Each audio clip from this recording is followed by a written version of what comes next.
During the height of Wednesday's blackout, fire crews had to free people trapped in elevators. The idea of playing elevator roulette may sound funny, but try living with it. Come on, come on. Come on. My baby. Put yourself in the middle of California during the summer of 2000, when blackouts began to roll across the state. Sacramento, San Francisco, Beverly Hills, Long Beach, San Diego. The energy crisis would cost California $40 billion. For the second day in a row, not enough electricity for America's largest state and the world's sixth largest economy. I can feel for him. I was out of power 4 times this weekend for a total of over 10 hours. There simply wasn't enough electricity available.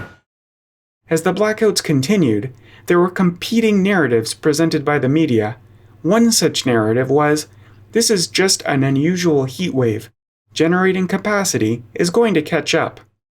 Today we know there was much more to it than that. The first thing we heard about this energy crisis is, well, our lights are going to go off in the middle of winter when we're using half the electricity we normally use during the summer. We have an installed capacity in California at the time of 45,000 megawatts. Plenty of power. We only need 28,000 to 30,000 megawatts in December. Of course, we had blackouts in December. The numbers just didn't add up. We had enough power in California. It was never about lack of supply. You know, talking about OPEC puts me in mind of a simpler time when the energy interests we were held hostage to were American ones. And given the complexity and dryness of the subject, it seemed impossible the charges could ever be proven, unless somehow somebody turned up some sort of smoking gun. Which brings us to last week. Hey, John, it's Tim. The regulatory is all in a big concern about is we're wheeling power out of California. 2 Enron traders discuss a collegal manipulation of the California power market. He just f***s California. He steals money from California to the tune of about $1 million. Can you rephrase that? Okay, he arbitrages the California market to the tune of $1 million or $2 million a day. Right. Those greedy mother arbitragers.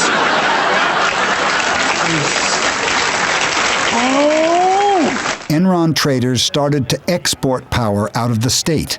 I'll see you guys. I'm taking mine to the desert. When prices soared, they brought it back in. So we fucking export like a motherfucker. Getting rich. Trying to... What are the permutations and combinations of ways to move power around the West?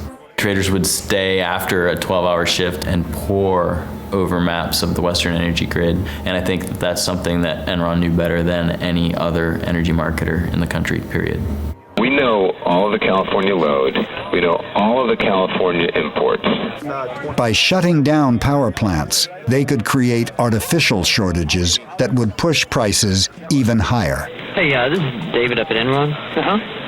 There's not much demand for power at all, and if we shut it down, could you bring it back up in 3 or 4 hours?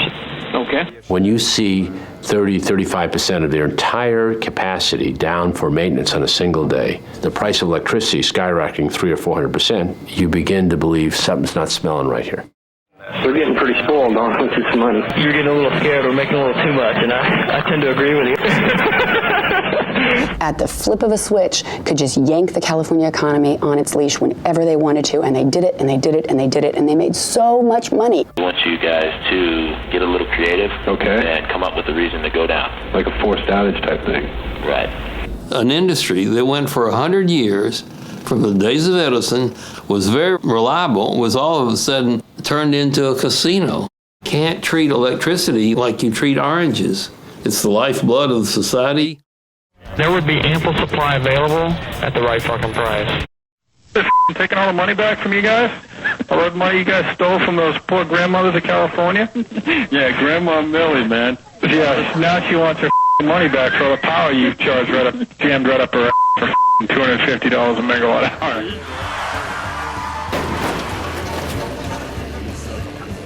California's man-made blackouts began in June of 2000, before intermittent energy sources, such as wind power, had any meaningful presence.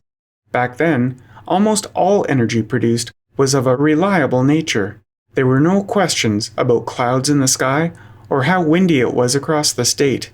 There is only a glaring discrepancy between generating capacity and lack of power.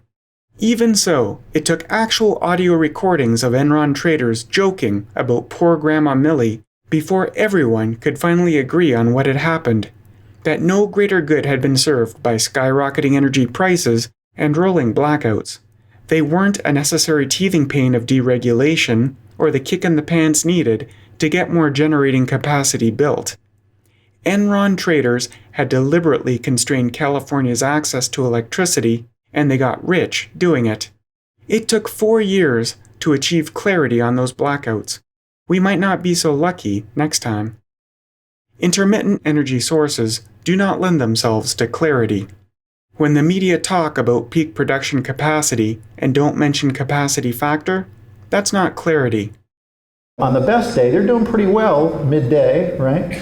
But on the worst day, in January, you got nothing. But this is what everybody forgets. As if the planet stops rotating, the clouds part, and Germany is baking in the sun, because the sun shines on Germany 24 hours a day. Tom Friedman the other day, New York Times, brought up Germany as an example, saying that Germany is 30% wind and solar. Most self-described environmentalists believe that that chunk is entirely wind and solar. Wind and solar. When the media brands Germany's renewable program as one of solar and wind emitting biomass, that's not clarity. This is not the fault of solar and wind technology. They are very useful so long as we recognize and plan for their limitations. To fully harness intermittent power, we need both a smart grid and inexpensive energy storage. Today, we have neither, and I think it's very risky to presume we will get both. As we deploy renewables, increasingly, wind ends up losing to wind, and solar ends up losing to solar. They deliver energy, or fail to, at the same time. The greater the solar and wind penetration, the steeper the peaks and troughs in supply. Here is a picture of a simulation of supply meeting demand. The year is 2010, so that is actual demand across the top line for 2010. The supply underneath has been modelled from renewable energy sources by Elliston, Diesendorf, McGill in order to demonstrate that it could be met using renewable sources only. With wind, this mountain-type profile here is the coming and going of wind generation over this 7-day period. The dark blue here represents solar PV. The yellow here is concentrating solar thermal with storage. Blue is the hydro, which leaves this fellow here, and that's biomass. Moving windmills apart helps. Energy storage helps. More transmission lines help. In the real world, we certainly do all these things. Wired magazine, they're like, to get a new trunk line to San Francisco, they went the opposite way, and they're like, is that far enough away from people? It's longer and more transmission loss. The insanity of the NIMBY thing. We're not running a high power line through my neighborhood. I'll get electromagnetic radiation. Germany is a nation building transmission lines and storing energy and deploying renewables from one end of the country to the other. Despite all this, they burn more and more biomass every year and will miss their 2020 carbon emission target. If we're going to dismantle everything and replace it with something different, let's first make sure that different thing is better. Between 2010 and 2014, Germany switched 7% of their energy supply from nuclear power to renewables, with coal constantly supplying 43% of Germany's energy needs. Demnach kostet die Energiewende die deutschen Verbraucher pro Jahr insgesamt 28 Milliarden Euro. Because Germany has been paying 28 billion euro every year to subsidize renewable energy, they were able to shut down half of their nuclear power plants without burning more coal. But Germany still had to burn stuff to replace nuclear. In fact, the single largest energy source in the German renewable portfolio is biomass. This biomass is called a renewable resource because it's not a fossil fuel and ultimately comes from plants which can be regrown. However, it is not an environmentally friendly source of power, and it causes air pollution. In 2015, we exported over 5 million tons of wood pellets. That's in about 5 years. So talk about an explosion. They're clear-cutting our wetland forests. We at Dogwood have worked to prove that. They're shipping it over to Europe, and they're burning it in power stations. The same forests that we work so hard to protect, the same forests that provide all those benefits. Repeatedly in developed nations, a similar pattern unfolds. In 2011, California shut down San Onofre Nuclear Generation Station. Those opposed to nuclear power painted a picture of solar and wind replacing it. What ended up filling the gap was the combustion of natural gas. In 2014, the Vermont Yankee nuclear station was shut down. It was the 5th largest source of electricity for New England. It sure looks like the people trying to shut it down thought it would be replaced by renewables. Instead, it was replaced by burning oil and coal. Nuclear plants close, resulting in more combustion and more pollution. The only beneficiaries were those providing the alternate source of power. In the case of San Onofre, alternate sources of power were provided to California by its parent corporation, Edison International. In the case of Entergy's Vermont Yankee, alternate power was provided to New England by a natural gas power plant owned by Entergy Wholesale Commodities. While a nuclear plant is in operation, the utility pays into a decommissioning fund. This money cannot be touched until the plant is ready for retirement, or when it is taken into early retirement. The owner of the shuttered Vermont Yankee nuclear power plant have hundreds of millions of dollars stashed away for the decommissioning process. Today, federal regulators announced it can also use that money to deal with spent nuclear fuel. Closing Vermont Yankee released $665 million in decommissioning funds to the utility. Closing San Onofre will release over $4 billion. Pilgrim is next. A 690-megawatt reactor, it produces 14% of the electricity generated in Massachusetts. It has a summer capacity factor of 98%, making it a very reliable source of summertime electricity.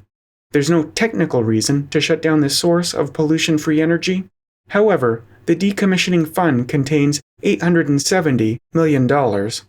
With me today, I have Jigar Shah, who is the president of Generate Capital. He was the founder of Sun Edison. I'm not here to suggest that solar power should be powering the world, but I think both nuclear and solar and all these other zero-carbon fuels can be scaled up to meet the challenge.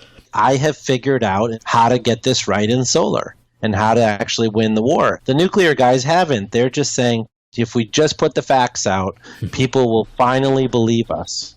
This is a political battle. And I'm happy to bring my lessons learned from the solar industry to the nuclear industry, but I think that this notion that we have a functioning nuclear power industry that has the ability to play the game is fanciful. There is a fairly straightforward way to save all those plants, but the nuclear industry has to actually pursue it. The guys who own Pilgrim aren't even trying to save it.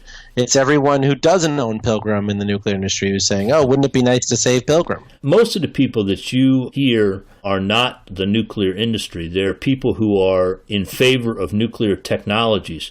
And I know that I don't garner many friends within the industry when I say this, but Entergy is perfectly happy to shut down Pilgrim, and so are Entergy's friends, because they all perceive that right now there's an oversupply of electricity.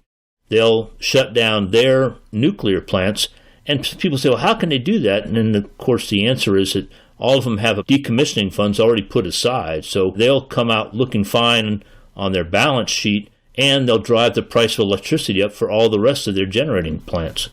Given all the wind turbines being deployed, it is not intuitive that shutting down nuclear leads to more pollution and higher energy prices. California's energy crisis was a confusing mess, too, when you're stuck in the middle of it.